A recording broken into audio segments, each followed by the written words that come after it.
พี่น้องซุ่มเจ้าเห็นตลกบิ๊กกี้สีนานวันตลกสั้นเราบันเทิงศิลป์บ่โอ้ยเป็นตลกที่มากด้วยความสามารถนะนอกจากเล่นตลกแล้วโอ้ยศิลปะวัฒนธรรมเก่าๆลำกรลำโอลานอลำโบราณเล่าเฮ็ดได้หลายอันหลายอย่างเล่นตลกโบกห้านี่ก็สุดยอดพี่น้องเอ๋ยมุกสดนี่ก็หลายเด้อแพ้วเผาความสามารถเล่านั่นพี่น้องเอ๋ยแต่เมื่อนั้นโอ้ยจักว่าเศร้าเล่าแสดงสมบทหรือว่าเราลมเองหรืออุบัติเหตุกับว่าจากบุกพี่น้องเอ๋ยถ้าอันเล่าลมหงายหลังทวนเนี่ยหัวฟาดพื้นดังพัวหนึ่งตั้มหนึ่งเสียงดังบักแห้งข้าเจ้าถ่ายคลิปได้พอดีพี่น้องเอ๋ยตอนหัวฟาดส้มเจ้าเบิ่งดุยมันลมอีหลีหรือลมอีเล่นหรือว่าอันเข้าสมบทสมบาทหรือว่ามันอุบัติเหตุหรือแนวใดเนี่ยมาลงคักลงแน่คักแท้ดังตั้มหนึ่งอีเมก็เอ่ยโอ้ยน้อยโอ้ยคนหัวหลอกกับหัวหลอดแต่โกบบัดที่นี่เรากลับไปโพสต์ดิว่าแม่นแสดงหนังองค์บาท555พื้นนอกหัวข่อย555ว่าซั่นว่ามาแม่นแสดงองค์บาทแม่อีลมแห้งอีหลีพี่น้องเอ๋ยจนว่าบูดจักรพันธ์ลำเพิ่นหัวหน้าบูดก็มาเขียนว่ามักขออีกเลือดออกเลยว่าซั่นว่านั่นบิกกี้สีนวลหมอนสีล่มรวงแมกนัมลูกอีสานหัวหน้ามักเฮ็ดอีกเฮ็ดให้เลือดออกเลยบิกกี้ก็เลยมาพูดยา555ว่าซั่นว่าตอนแรกยังมวนซื่นกันอยู่พี่น้องเอ้ยบัดนี้สิปวดหัวก็บ่จักสิงงก็บ่จักหัวหน้าบูดก็เลยมาพูดอีกคำว่าศิลปินเต็มที่ครับทุกบทบาทการแสดงกำลังใจน้องบิกกี้ล้มหัวฟาดพื้นเมื่อคืนที่ผ่านมาสู้เด้อ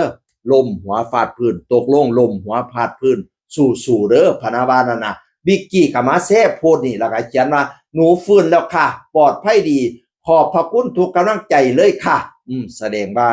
ลมบัดนี้บ่แม่นสมบทสมบาทที่พาดลมหัวฟาดพื้นหัวหน้าว่าน่ะลมหัวพาดพื้นมาขึ้นที่ผ่านมาพะนะว่าแล้วก็ว่าเราฟื้นแล้วปลอดภัยดีขอบคุณทุกๆกำลังใจขอบคุณที่เป็นห่วง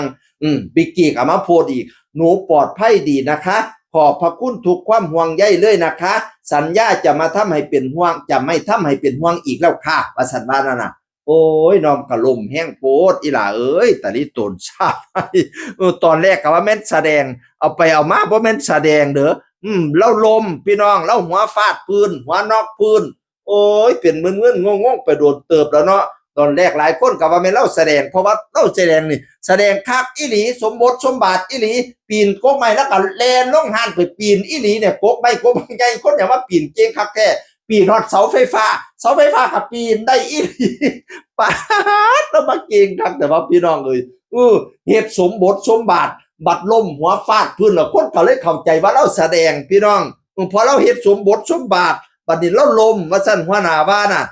ตอนนี้ก็ดีละล่ะปลอดภัยละล่ะเป็นกำลังใจให้เด้อบิกกี้สีนานวลเด้อให้เจ้าปังให้เจ้าดังเด้ออีแม่ข่อยเอ่ย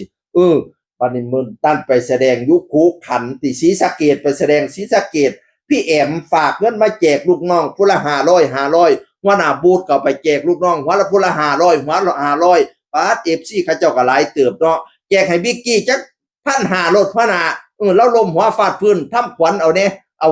เอาขวัญเล่าแน่มาเด้อขวัญเอ้ยเอาขวัญบิกกี้สีนานวลขวัญเจ้าไปปลูกผู้จนเป็นหากไปปลูกหมากจนเป็นใบไปปลูกหัวสิงไข่จนเป็นนอขวัญเจ้าไปเลาะบ้านจนเหลืองไปเลาะเมี่ยงจนลาไก่มา3มื้อนี้วันนี้ขาดบ่มามื้อนี้วันนี้แดดเดือน3สีน้ำจีแดดเดือน4สีน้ำข่าแดดเดือน5สีน้ำเผาเด้ให้มาซะเด้อเข้าคิงอย่าเหม็นสาบเข้าคาบอย่าเหม็นกุยขวัญเจ้าไปมุดน้ำบ้างเลิกกินปลาขวัญเจ้าไปอยู่หน้าทงหลวงกินเข่าผีให้เจ้าหากเขี้ยวหมากผีให้เจ้าค่ายให้เจ้ามาได้ท้องเป่าเข่าผีเพิ่นว่าเข่าดินดากหมากผีเพิ่นว่าหมากดินแดงแกงผีเพิ่นว่าแกงขี้งากินได้กับไวโซให้เจ้าโสขึ้นมาบ้านกินอาหารแม่เฮาแตงแกงแลกขัวหอมกุ่มตัวงานมาเด้อขวัญเอ้ยให้มาอยู่เฮียนชาวเกณฑ์มาอยู่แทนชะแนนเพียงมาอยู่เตียงไม่เกวมาฮอดเร็วจงอยู่สวัสดี